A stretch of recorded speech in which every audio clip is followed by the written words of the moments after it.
औरत का घर, मायका या ससुराल। ये कहानी है मेघा और दिनेश की, जिनकी शादी घर वालों की मर्जी से हुई थी। दिनेश बहुत गुस्सैल और चिड़चिड़े स्वभाव का था, वहीं मेघा काफी समझदार और शांत स्वभाव की थी। एक दिन दिनेश ने कहा, मैंने कितनी बार बताया है, मेरे तैयार होने से पहले मेरा नाश्ता तैयार हो जाना चाहिए। शादी के 28 सालों बाद भी मुझे क्यों बार बार एक ही बात बतानी पड़ती है? मेघा, तुम्हें क्या है? तुम तो आराम से घर पर रहोगी, मुझे काम पर जाना पड़ता है। तुम हो कि हमेशा मनमानी काम करती हो। अगर तुम यह जानबूझकर करती हो तो याद रखना, मुझसे बुरा कोई नहीं होगा। आज फिर दिनेश का पारा चढ़ा हुआ था। इन कड़वे शब्दों में अपना गुस्सा दिखाते हुए, गीला तौलिया कुर्सी पर फेंकते हुए दिनेश गुस्से से मेघा की तरफ देखने लगा। मेघा के लिए दिनेश का यह बेवजह गुस्सा कोई नई बात नहीं थी। वह पहले भी ऐसा कई बार कर चुका था। महीने में 3-4 बार ऐसे ही मेघा पर बरस पड़ता था। पहले पहले मेघा उसका विरोध क्या करती थी, लेकिन जब कई सालों तक दिनेश में कोई बदलाव नहीं दिखा तो मेघा ने खुद को ही बदल दिया। अब दिनेश कुछ भी कहने से मेघा को कोई फर्क नहीं पड़ता था।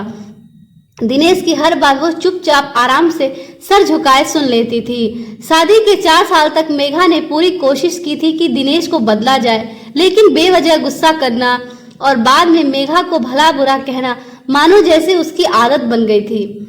कोई भी झगड़ा होता तो दिनेश सीधा मेघा को बोल देता, अगर मैं तुम्हें अच्छा नहीं लगता तो क्यों नहीं चली जाती अपने मायके, क्यों रहती हो मेरे साथ? इतना सब कुछ होने के बावजूद मेघा दिनेश के साथ रहती थी, क्योंकि उसे अपनी बेटी की फिक्र थी। और वह जाती भी तो कहाँ, अपने बूढ़े हो चुके माँ बाप को इस उम्र में परेशान करना वह नहीं चाहती थी। समाज और लोग क्या कहेंगे, यह भी तो उसे देखना था। वह इतनी पढ़ी लिखी भी तो नहीं थी कि खुद जाकर कोई नौकरी कर सके और अपना और अपनी बेटी का पालन पोषण कर सके। मेघा को अब अपनी फिक्र नहीं थी, उसको चिंता थी तो बस अपनी शादी के लायक हो रही बेटी की। मेघा नहीं चाहती थी कि पति पत्नी के झगड़े की वजह से ज्योति परेशान हो। ज्योति की पढ़ाई पूरी हो चुकी थी, उसके लिए अब शादी के रिश्ते आने लगे थे। कई रिश्तों को ज्योति ठुकरा चुकी थी। 5 से 6 महीने बाद एक अच्छा रिश्ता आया। रिश्तेदारों और पहचान के लोगों ने भी लड़के के बहुत गुणगान किए थे। दिनेश एक शाम अपनी बेटी के पास बैठकर उसे बताने लगा, ज्योति, लड़का बहुत अच्छा है, पढ़ा लिखा है, बड़ा घर है, अच्छा खासा कमाता है, बहुत अच्छी नौकरी है। ऐसे रिश्ते बार बार नहीं आया करते, इस बार मना मत करना। ज्योति अपने पिता से ज्यादा बात नहीं करती थी, शायद डरती थी या शायद नफरत करती थी, लेकिन आज वो अपनी पूरी हिम्मत इकट्ठा कर बोली, मुझे अभी शादी नहीं करना है पापा, मैं नौकरी करना चाहती हूँ, खुद अपने पैरों पर खड़ी होना चाहती हूँ। दिनेश ने कहा, तो उसमें क्या बड़ी बात है, मैंने लड़के से बात की है, वह तुम्हें किसी बात के लिए नहीं रोकेगा। तुम शादी के बाद भी नौकरी कर सकती हो, वह तुम्हें नौकरी के लिए इजाजत दे देगा। मेरा नौकरी करना या ना करना उसकी इजाजत पर क्यों निर्भर रहेगा पापा? ज्योति ने पूछा। दिनेश ने कहा, मैं कह रहा हूं ना, तुम्हें किसी भी चीज की कमी नहीं होगी वहां। ऐसे रिश्ते बार बार नहीं आते, इसे ठुकरा मत, बहुत खुश रहोगी तुम वहां। ज्योति ने कहा, आप इतने यकीन से कैसे कह सकते हैं पापा? पापा, क्या मैं उतनी ही खुश रहूंगी जितनी मम्मी इस घर में खुश हैं? ज्योति ने तंज कसते हुए कहा, आज तुम्हारी जबान कुछ ज्यादा नहीं चल रही? दिनेश गुस्से से आंखें बड़ी करते हुए बोला, पापा, मुझे शादी ही नहीं करनी है, क्योंकि शादी के बाद अगर वह लड़का आपके जैसा निकला तो मैं क्या करूंगी? मुझे आपके जैसा जीवन साथी नहीं चाहिए जो बिना बात के मुझ पर हमेशा चिल्लाए।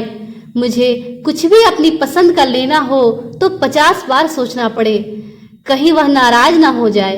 मेरी तबीयत कैसी भी हो उसे परवाह ना हो, रोटी थोड़ी सी मोटी बन जाए तो घर सर पर उठा ले, उसकी चेक बुक ना मिले तो भी मेरा ही दोष निकाले और हर छोटी मोटी बात पर मुझे मायके जाने के लिए कहे।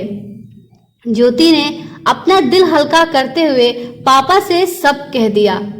दिनेश का गुस्सा 7वें आसमान पर था, लेकिन उसके मुंह से एक भी शब्द नहीं निकल रहा था।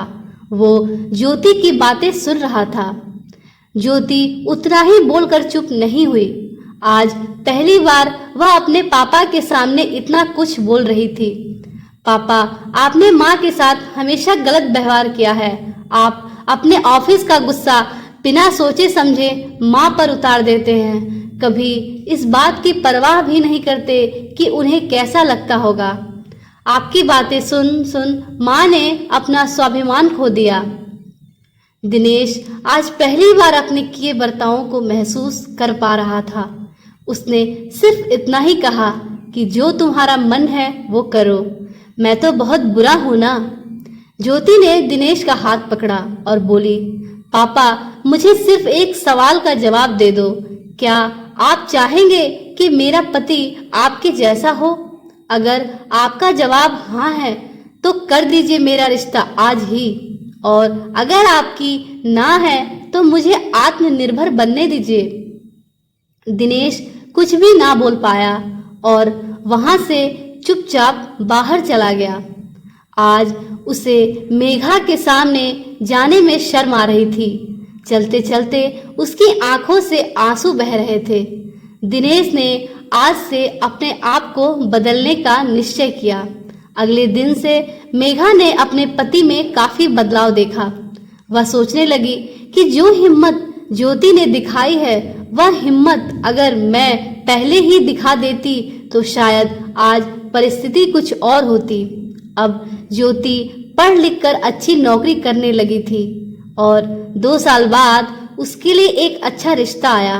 और उसकी विदाई पर दिनेश बोला, बेटा, तू हमेशा खुश रहेगी क्योंकि तेरा पति तेरे बाप जैसा नहीं है। दिनेश की यह बात सुनकर मेघा और ज्योति की आंखों में आंसू बहने लगे। हमारे समाज में महिलाओं को भले ही देवी का दर्जा दिया जाता है, लेकिन वह आजादी उन्हें नहीं दी जाती जो उन्हें देनी चाहिए। महिलाओं के साथ ऐसा व्यवहार शर्मनाक है। हमें इसके खिलाफ आवाज उठानी चाहिए और साथ साथ आपके अपने घरों की महिलाओं के साथ ऐसा व्यवहार ना हो, इसका ध्यान रखें। उम्मीद करती हूँ आपको हमारी कहानी पसंद आई होगी। अगर आपको हमारी कहानी पसंद आई तो प्लीज़ हमारे चैनल को लाइक करें, शेयर करें, और अगर आप चैनल पे नए हैं तो प्लीज़ हमारे चैनल को सब्सक्राइब करें। तो मिलते हैं आपसे अपनी अगली वीडियो में। तब तक के लिए धन्यवाद। आपका दिन शुभ हो।